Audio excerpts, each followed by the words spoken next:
Now, guys, right before I get to my next guest, which is Missy Hood, it's going to be a great interview. I would like to bring the attention to this little ball of joy that I'm holding in my hand. This is the station's newest rescue. This is Mimosa the cat. Can you hear? Listen. Can you hear the purring of Mimosa the cat? Okay. All right. Well, all right. Later to you, buddy. All right. Well, Mimosa's a great cat, and he was found on the street covered with paint. So we took him in, and first night left him here. He was walking all over the equipment and took me off the air for 5 minutes. But I forgave him, and we move on. But anyway, coming up, guys, I'm going to be speaking with an amazing guest. Now, Missy Hood is one of those people that has just an incredible story, and this is an incredible tale of perseverance and battling back after challenges and getting past struggles. I mean, she was diagnosed with severe ADHD and, on top of that, dyslexia. And this was really tough. I mean, I can definitely understand because, I was learning disabled as well.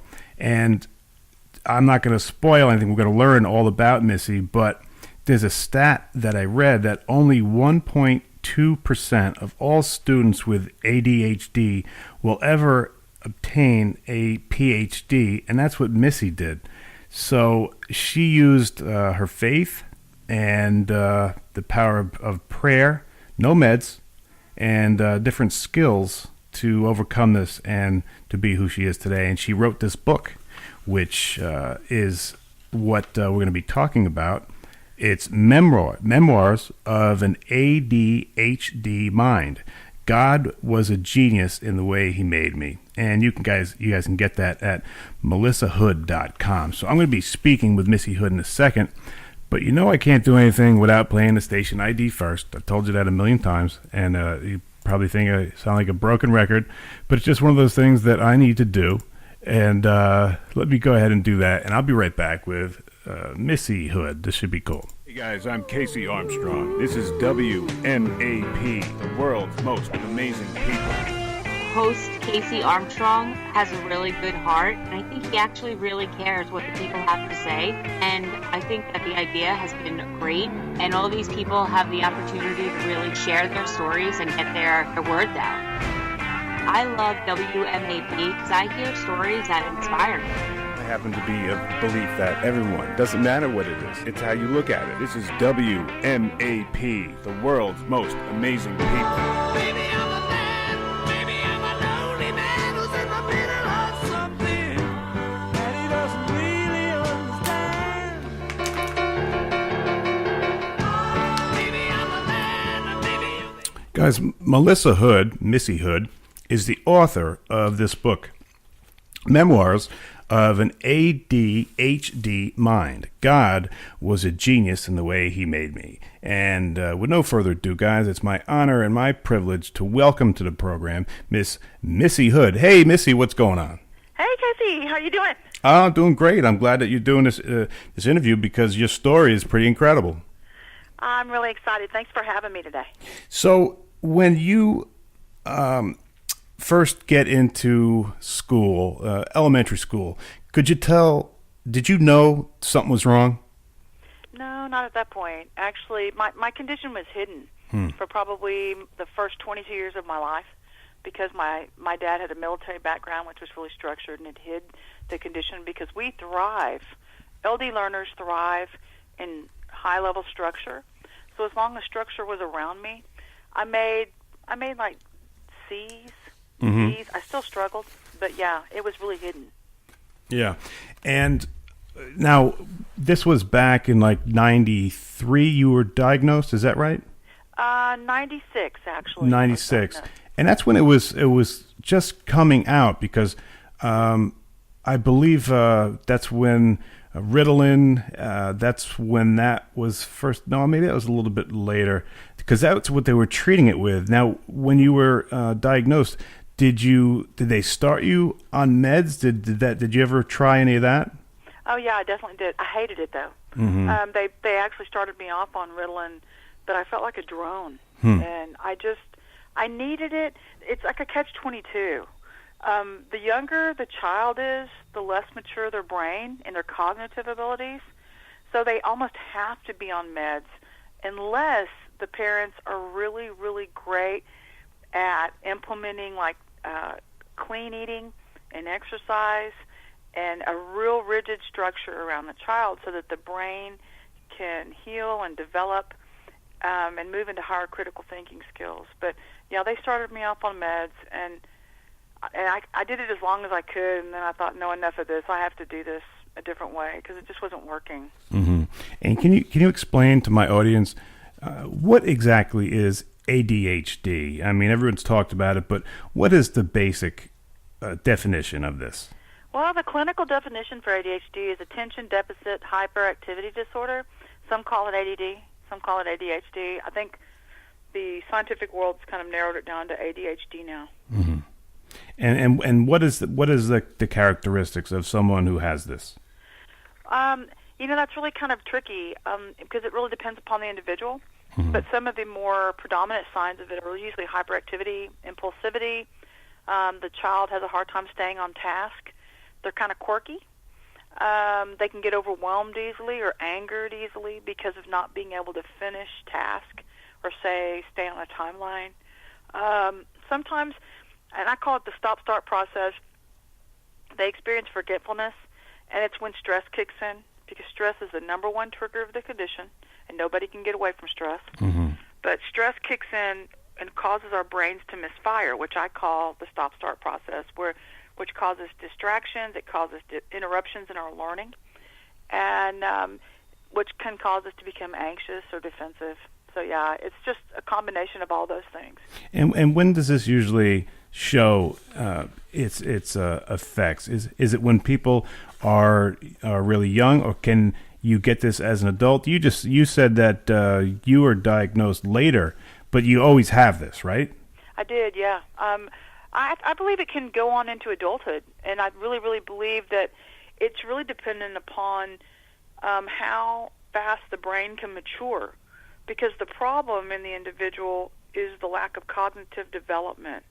And so the less the brain is able to move into higher critical thinking abilities means it's really usually based upon emotional development as well. And so if a person has a lot of trauma in their life, it can cause a lot of fragmented thinking, which even puts more stress on the brain, added to the stress of daily life.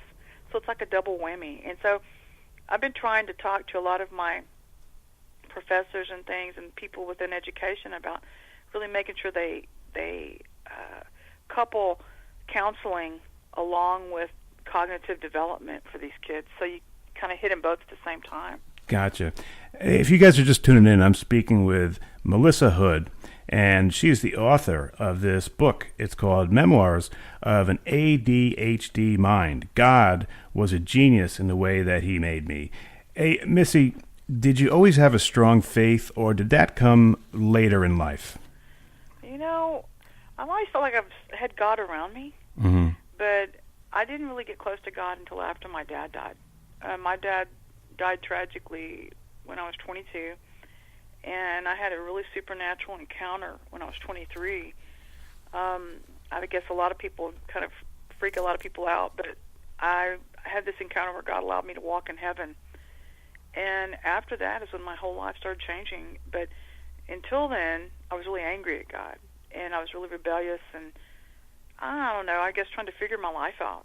And so, and this condition didn't help, but it was like he just started putting my life back together after that whole incident with walking in heaven, and I started getting answers and started moving forward, and slowly the pieces of my life started coming back together again. Wow, that's so interesting. Now, you said that your father was military, probably a strict disciplinarian, pretty reliable, and somebody you could count on, I'm sure. And tragically he's taken away. Did you blame God for taking your daddy away, or? I guess I did. Yeah, I guess I did. I really had a hard time with it because my dad and I were best friends. Yeah. And I literally went. My brother was trying to get me to go back to church and stuff, and the first time I went back, I literally went back shaking my fist at God, almost daring him to strike me down because I was just so infuriated that this had happened in my life because it blew my whole world apart. Yeah. I mean, literally on a emotional scale and on an educational scale, although I didn't know that was even a problem then, but it blew it all apart. And so I just kind of started all over, and God became my dad and started fathering me at that point. I mean, I know that doesn't make sense to a lot of people, but that's what happens. It does, and it's people who we share the same faith, and sometimes they'll use God will use a tragedy to bring it closer to Him. Maybe that's what happened. I don't know. I don't have the answers. I don't know. I just ask them. So, so Missy, let's. I could talk to you. I have so many questions for you, but let's talk about the book. Was this the first book that you wrote? It is actually. I'm actually in the middle of writing my second one right now called Fragmented.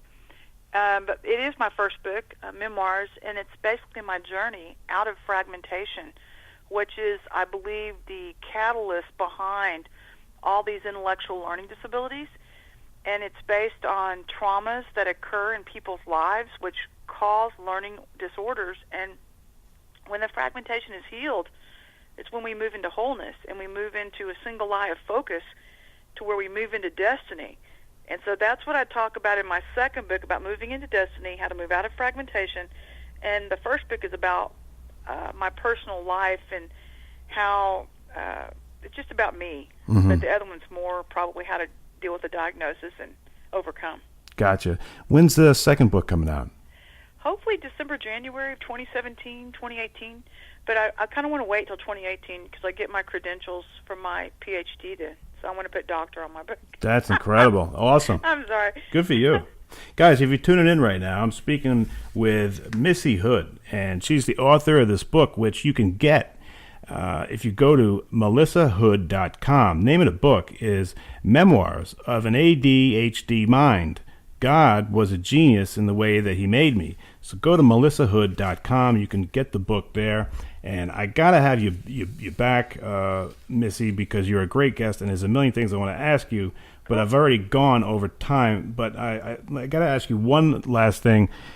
I've talked to a lot of authors, and usually when an author writes a book, they have a message, they have something they want to teach or ask or make people aware of or something like that.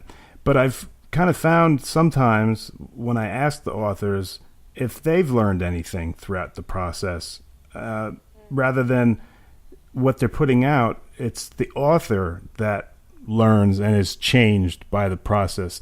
Did you see any of that happening when you wrote this book? I did, actually. I believe that everything in life, everything, is overcomable, even death. And it's all about perception and how you look at it. Because if you have a godly perception, if you have the mind of Christ and the way he looks at life, then you can overcome anything. You can overcome any struggle, any fear, any addiction, anything. And it's all about the attitude and who's walking alongside of you. Are you doing it by yourself, or are you doing it with Jesus? And that's the trick to the trade. I mean, there are no other tricks. It's that simple. He's a complex God with simple tools that he instills in us to utilize. And so I believe that's the message. Wow, incredible. Guys, that's Melissa Hood. And pick up the book. Go to melissahood.com. Memoirs of an ADHD Mind. God was a genius in the way he made me. Missy, I got to have you back on, and thanks for sharing your story, and thanks for being one of the world's most amazing people. All right, well, Casey, nice to meet you, and thanks for having me. Hey, anytime. All right, guys, that's Missy right there. What a great guest. I mean, when she was telling me about that story, I just, I didn't want to interrupt her, but I wanted to ask a bunch of questions. So hopefully we'll get her back on and find out what that's about, because I found that interesting.